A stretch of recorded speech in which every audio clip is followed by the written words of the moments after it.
¿Y tú quién te crees? ¿Dónde están tus padres? Esta zona es para primera clase, no para... ya sabes. La voz de la azafata retumbó sobre mí como si fuera un regaño público. Yo tenía solo 10 años, un vestido blanco con bordados y un libro infantil en las manos. Estaba en el asiento 2A. Primera clase, ventana.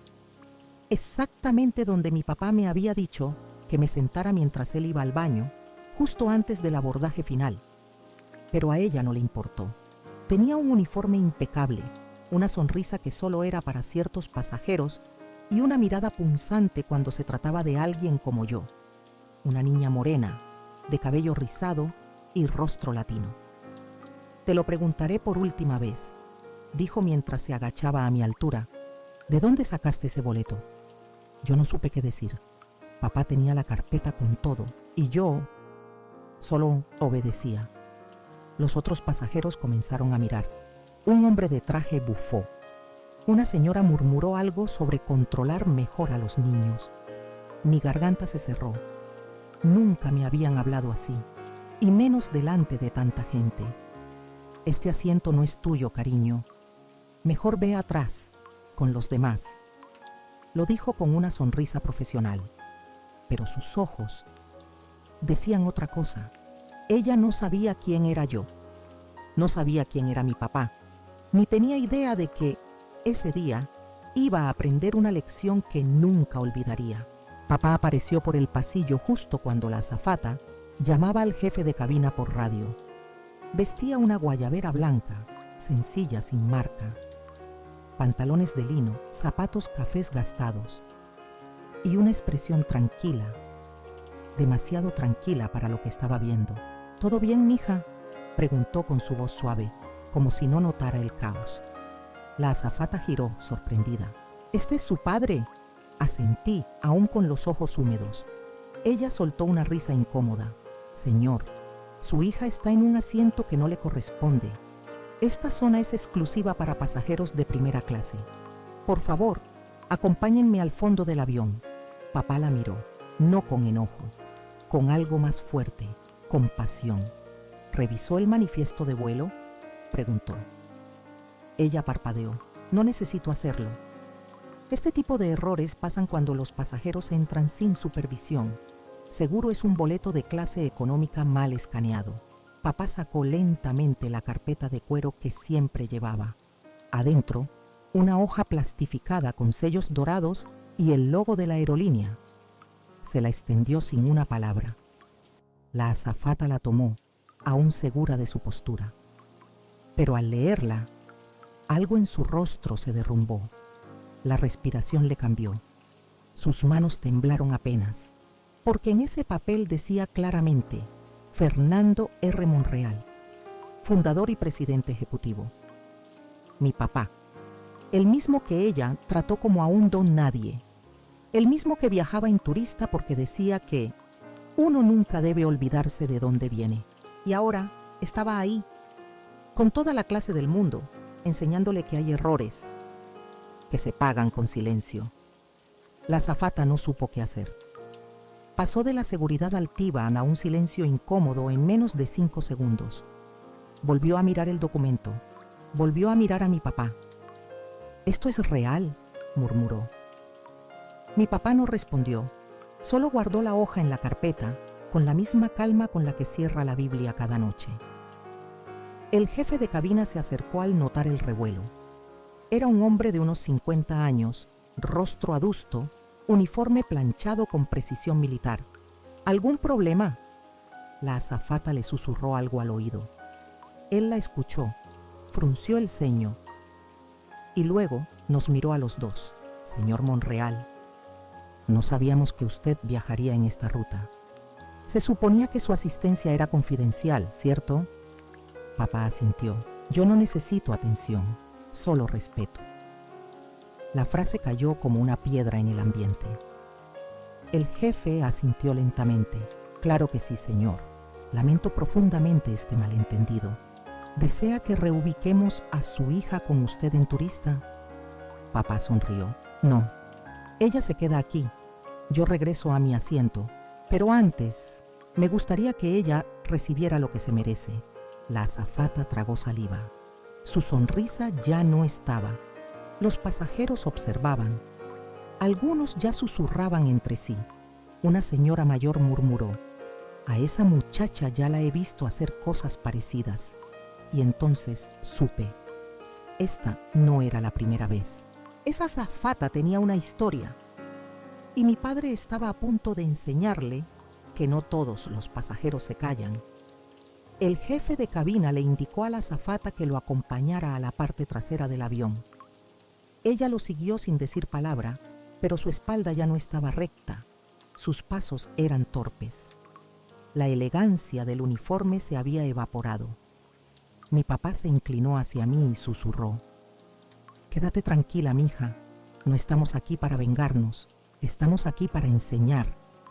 Y regresó a su asiento en clase turista, como si nada hubiera pasado, sin alardear, sin levantar la voz, solo con el peso de la verdad en los hombros. Mientras tanto, el pasillo se llenaba de murmullos. Un hombre de negocios que había presenciado todo dijo en voz baja: yo pensaba que era un indocumentado cualquiera. ¡Qué vergüenza!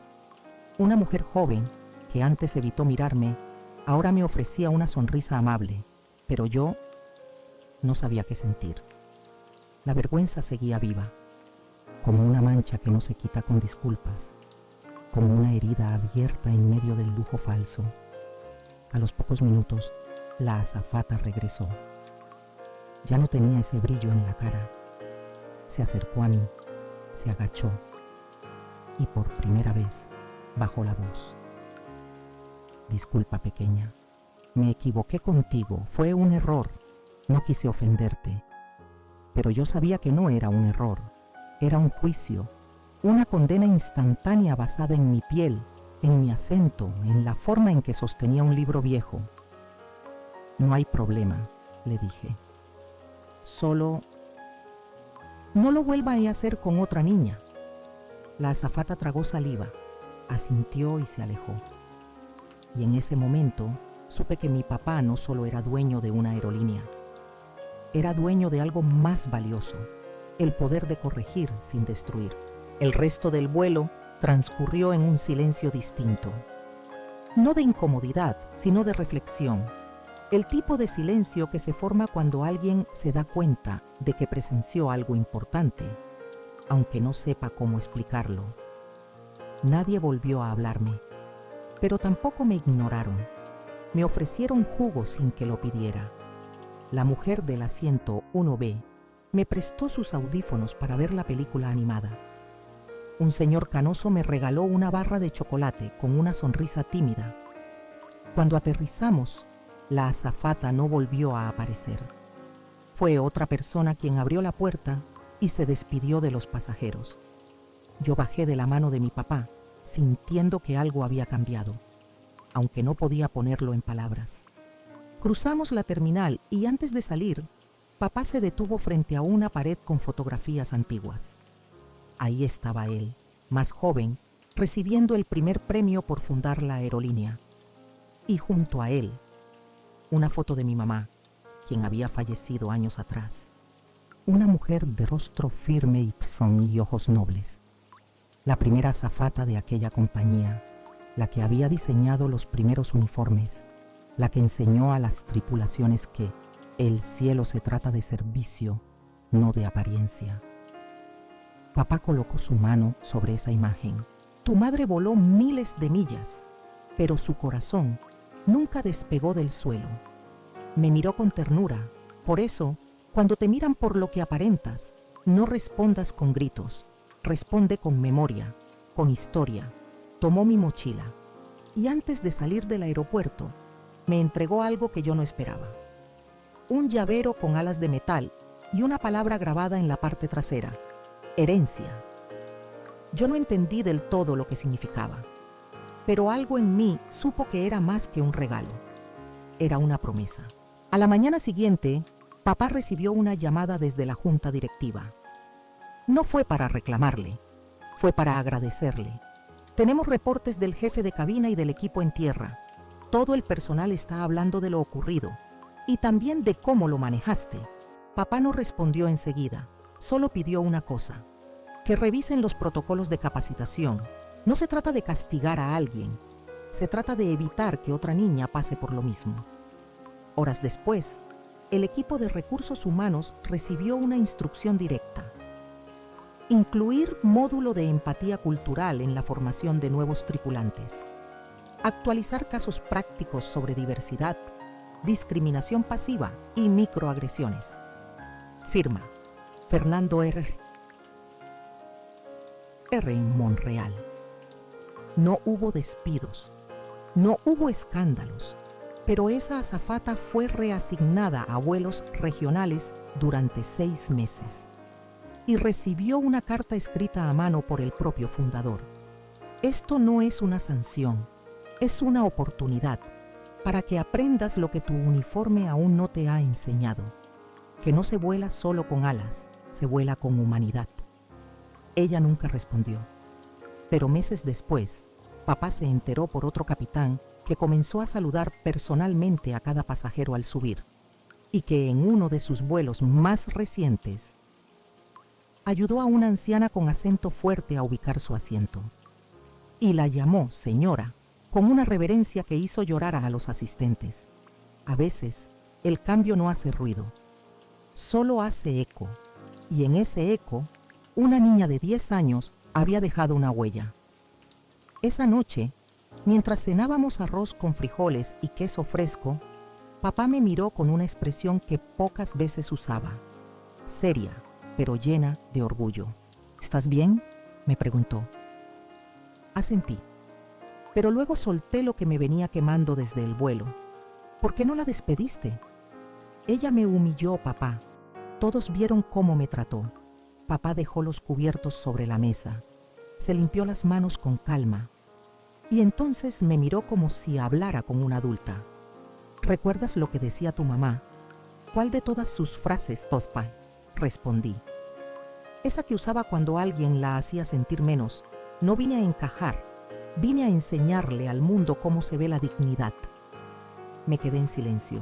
Mira, hija, si cada persona que nos mira por debajo recibe furia a cambio, entonces ellos ganan. Pero si les damos ejemplo, les quitamos el suelo donde se sostienen sus prejuicios. Saqué el llavero que me había dado. Lo apreté en la mano. ¿Y esto también es parte del ejemplo? Eso es un símbolo. Mi abuelo hizo ese diseño en la carpintería donde trabajó antes de fundar la empresa. Él no sabía de aviones, pero sabía que todo lo que vuela necesita raíces. Miré las alas. Tenían grabada la palabra herencia, pero también otra más pequeña que no había notado antes: México. Ahí entendí que yo no solo era hija de un empresario, era nieta de un carpintero, hija de una azafata y heredera de una historia que no cabía en un solo vuelo. Han pasado 20 años desde aquel vuelo.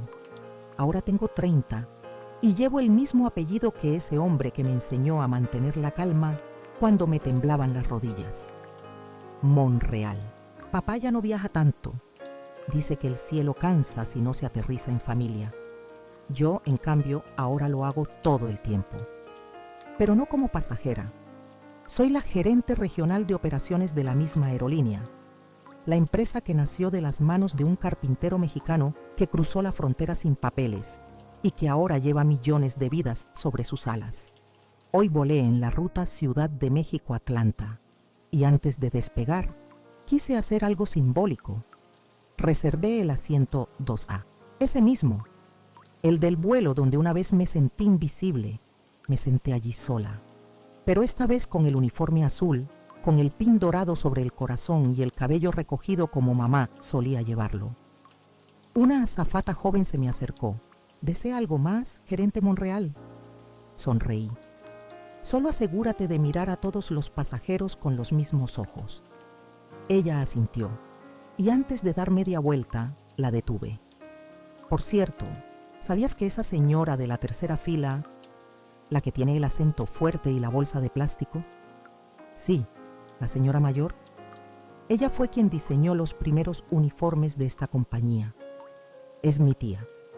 Y vino a volar por primera vez en primera clase, así que Hazle sentir que también pertenece. La joven asintió, nerviosa. Y cuando se fue, miré por la ventana. No vi nubes aún, pero sentí que estaba volando mucho más alto que antes. Mientras el avión ascendía y las luces de la ciudad quedaban atrás, cerré los ojos. No para dormir, sino para escuchar. Y ahí estaba su voz, la de papá. No importa cuántas rutas recorras, hija, si olvidas de dónde despegaste, ningún destino te hará sentir completa. Lo escuché como si estuviera ahí, en el asiento de al lado, con su guayabera blanca y esa manera tan suya de mirar al mundo, como si cada día fuera un regalo y cada obstáculo un maestro. Recordé cómo me enseñó a leer con los boletos de avión antiguos, cómo me hablaba de los tornillos, las alas, los motores, pero también de la gente. Una aerolínea no es un negocio, mija, es un puente, un mensaje, un símbolo de que todos merecemos movernos, aunque la vida nos quiera dejar en el mismo sitio. Las lágrimas se me escaparon sin pedir permiso. Toqué el llavero con las alas. Aún lo llevo colgado dentro del blazer. Y en ese momento entendí algo que nunca había dicho en voz alta. Yo no volaba para llegar.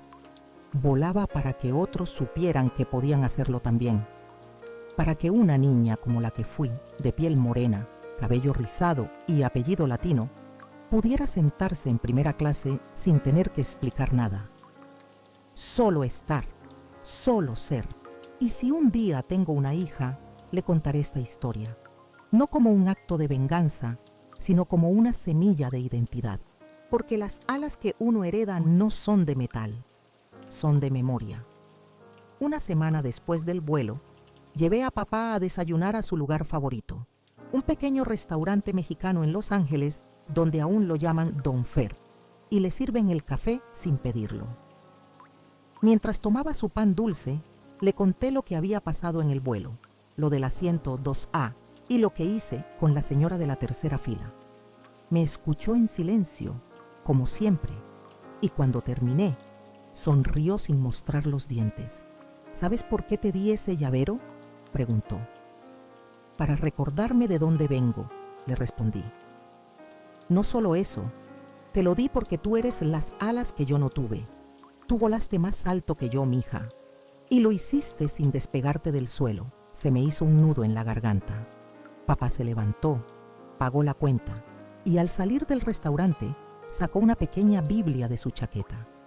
La abrió y me leyó un versículo. Mas los que esperan en Jehová tendrán nuevas fuerzas, levantarán alas como las águilas, correrán y no se cansarán, caminarán y no se fatigarán. Isaías 40:31. No olvides, hija, dijo mientras cerraba la Biblia, que los que más alto vuelan son los que no necesitan mostrar el boleto, porque Dios ya les dio permiso de abordar. Ese día entendí que mi historia no comenzó con una humillación, sino con un propósito.